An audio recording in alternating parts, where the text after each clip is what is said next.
সুপ্ৰভাত বন্ধুসকল, মোৰ মিনি ব্লগলৈ স্বাগতম জনাইছোঁ। বহুত দিন পুৱা হনুমান মন্দিৰত অহা নাছিলোঁ, আবেলি আহিছিলোঁ, আজি আহিলোঁ পুৱা।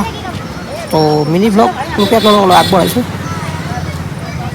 সংকটমোচনৰ ওচৰত আহিলে আপোনালোক বিভিন্ন সংকট দূৰ হৈ যায়।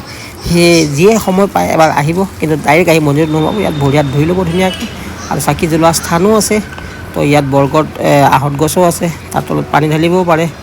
বাকী ইয়াত এনেকৈ চাকি দিব, চাকি দি কেনে প্ৰসাদ বা যি আপোনালোকে আগবঢ়াব খোজে তো হনুমান বাবাৰ চৰণত আগবঢ়াব পাৰে। বা কোনোবাই তেলৰ চাকি যদি দিব খোজে, বা তেল হনুমান মূৰ্তিৰ আগত দিব নোৱাৰি, চাইডত তেল দিব পাৰিব।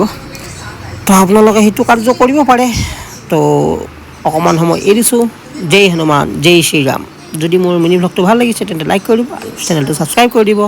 মই হনুমানক দেখাৰ উদ্দেশ্য নহয়, দূৰৰ পৰা আগে ভিডিঅ'টো কৰি লৈছোঁ, তাৰপিছতে সেৱা কৰিছোঁ বা বাকী কাম ভাগ কৰিছোঁ। আপোনালোকক জ্ঞাতছে জনাইছোঁ যাতে আপোনালোকেও অনলাইন আশীৰ্বাদ ল'ব পাৰে, অনলাইনটো ল'বও পাৰে। আজি